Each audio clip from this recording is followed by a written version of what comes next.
Voyage dans l'univers. L'univers à la lumière des théories de création, hasard et chance, évolution, Big Bang, multiverse, le monothéisme et le polythéisme au plateau de discussion.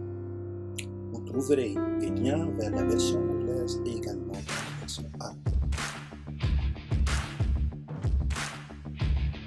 On continue notre promenade dans l'univers avec l'épisode numéro 13, les attributs du créateur. Alors le créateur, s'il existe, c'est quoi ses attributs? Pourquoi discute-t-on ceci? En fait, nous, on ne discute pas l'existence du créateur en tant que tel. On discute ses attributs, c'est-à-dire on discute s'il y a une force externe qui a certains attributs. C'est quoi ces attributs-là?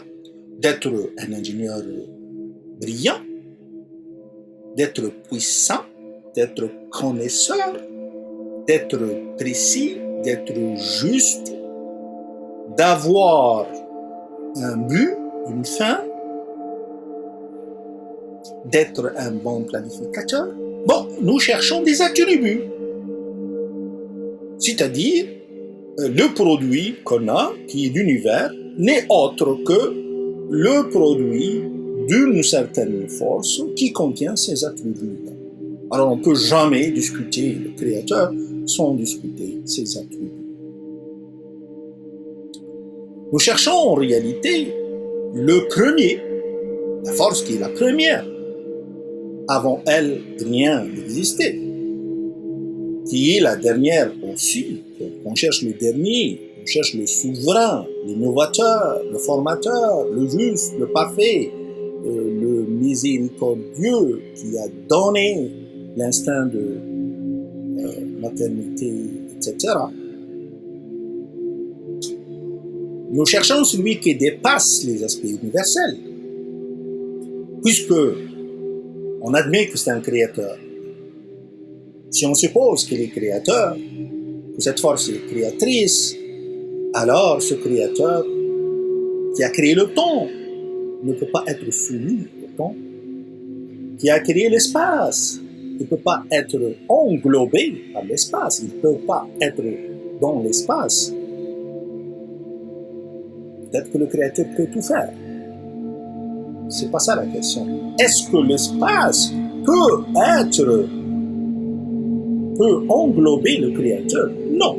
L'espace est une créature.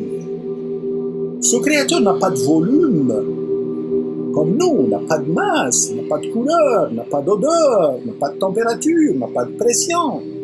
Tous les aspects universels, tous les aspects terrestres, si vous voulez, qui s'appliquent à nous, s'appliquent aux montagnes, aux animaux, aux galaxies, toutes ces choses-là ne s'appliquent pas sur lui parce qu'il les a créées.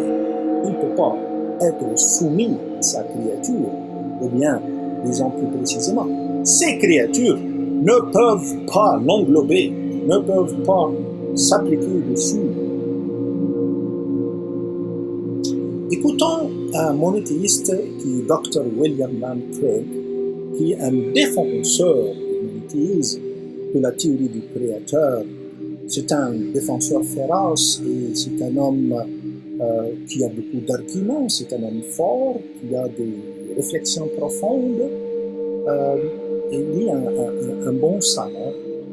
Mais écoutons-le, peut-être qu'on n'est pas d'accord sur toute chose qu'il dit. Plausible that when God creates the universe, that at the moment of the creation of time, God enters into relationship with the universe and therefore is in time. And therefore the incarnation is no problem because God is in time. I think God exists right now. And He existed yesterday, He will exist tomorrow.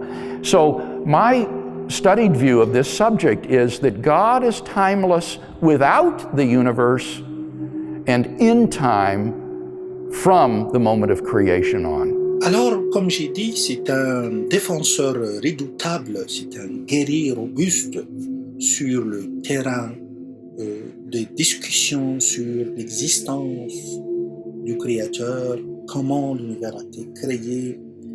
Je suis d'accord avec lui sur la majorité de ce qu'il dit dans ce domaine. Par contre, ici, je dois le contredire. Je parle. Il dit que Dieu, le Créateur, si vous voulez, est timeless. Il est au-delà du temps. Il est plus grand que le temps. Avant que l'univers commence, avant que le Big Bang commence, mais au moment du démarrage de l'univers, de la singularité du Big Bang, il devient in time, il devient soumis au temps. Il devient, les secondes comptent pour lui, les minutes, les heures. Il devient affecté par le temps. Le temps s'écoule sur lui comme s'écoule sur nous. Devient quelqu'un avec un présent, un passé, un futur. Et plus que ça, même dans l'espace, il fait partie de l'espace. Tout ça pour justifier l'incarnation. Il est un chrétien de foi robuste et il défend ça. C'est la raison pour laquelle il a fait ce raisonnement qui ne marche pas.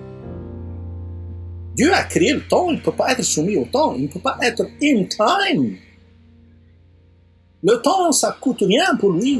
Il manipule le temps. Il n'est pas in time. Il est over time. Il est plus grand que le temps. Et le fait qu'il soit chrétien pour justifier l'incarnation de Jésus, le fait qu'il est venu sur terre, puis il a été soumis au temps, puis il a été dans l'espace, il marchait, il mangeait, etc. Des aspects universels qui ne marchent pas pour Dieu parce que lui les a créés. Donc, pour justifier ça, il a dit, au moment du démarrage de l'univers, Dieu devient une time, ce qui ne marche pas. Alors, encore une fois, nous cherchons un créateur qui dépasse les aspects universels, temps, volume, etc. Il a tout créé, les choses ne s'appliquent pas sur lui. Il est au-delà, il est plus grand que les choses qu'il a créées. Toutes les discussions sur le Créateur sont des discussions sur ses attributs.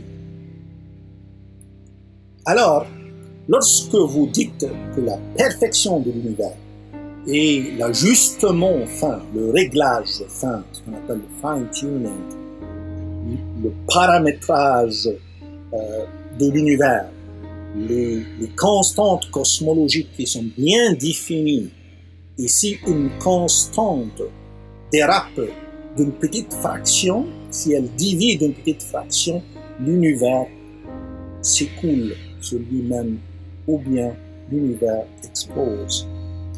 Et donc, lorsque vous dites que la perfection dans l'univers et le réglage fin de l'univers sont des indicateurs qu'il y a un créateur, en réalité, vous dites que l'univers est le produit d'un ingénieur brillant, connaisseur, profond, sage, puissant, juste. Donc, vous dites que ce sont des indications qu'il y a des attributs qui ne peuvent être associés qu'à une force externe à l'univers. Donc, vous mettez en évidence, vous essayez de prouver ces attributs-là. La prochaine épisode sera réservé pour la création à partir de rien.